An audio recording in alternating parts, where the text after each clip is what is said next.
saya Lesti Alindangan, peserta Latsar CPNS Pemprov Sulbar tahun 2022. Kali ini saya akan membahas infografis tentang akuntabilitas. Dalam banyak hal, kata akuntabilitas sering disamakan dengan responsibilitas atau tanggung jawab.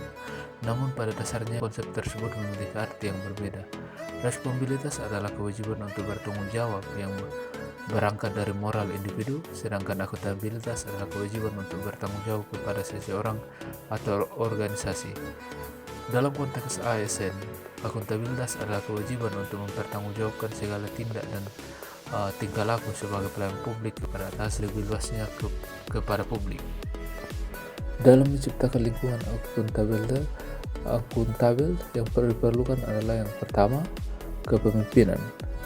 Sebagai seorang pemimpin harus memberikan cerminan kepada bawahan sehingga menghasilkan lingkungan kerja yang akuntabel, di mana bawahan mengikuti pola tindakan dari atasan.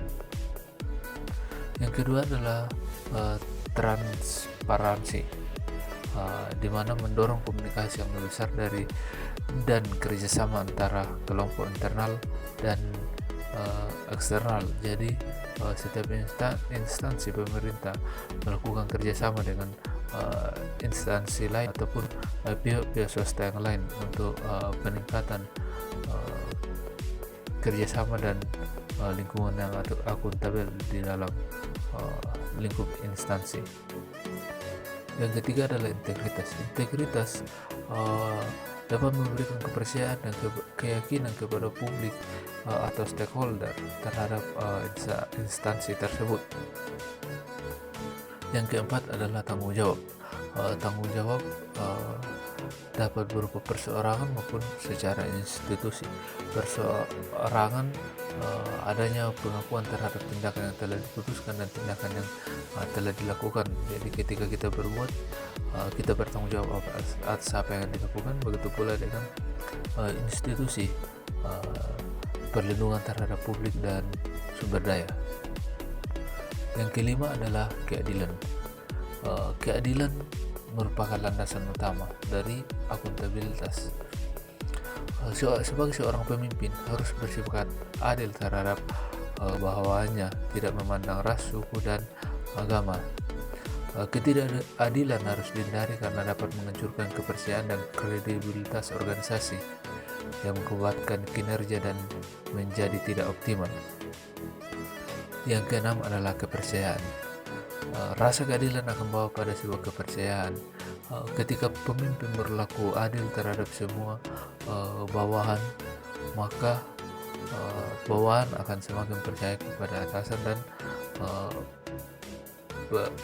bersifat loyal terhadap organisasi. Yang ketujuh adalah keseimbangan.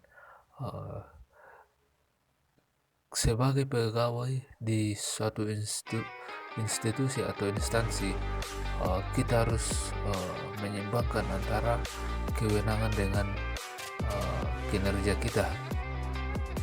Adanya peningkatan kerja juga memerlukan adanya perubahan kewenangan sesuai dengan kebutuhan yang diperlukan.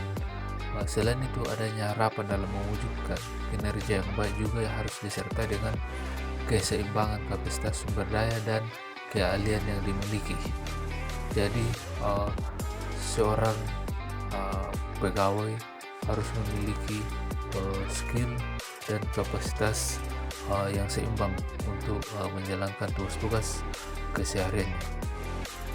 Yang kedelapan adalah kejelasan. Setiap orang pasti mengharapkan kejelasan. Dengan demikian, fokus utama untuk kejelasan adalah mengetahui kewenangan, peran, dan tanggung jawab, misi organisasi, kinerja yang diharapkan organisasi, dan sistem pelaporan kinerja baik individu maupun organisasi. Jadi harus jelas apa yang menjadi tanggung jawab dari setiap individu maupun organisasi. Yang kesembilan adalah konsistensi yang menjamin stabilitas. Dan yang terakhir adalah profesionalisme, di mana seorang pemimpin harus bersifat profesional terhadap bawahan dan begitu pula dengan sebaliknya. Demikian, terima kasih.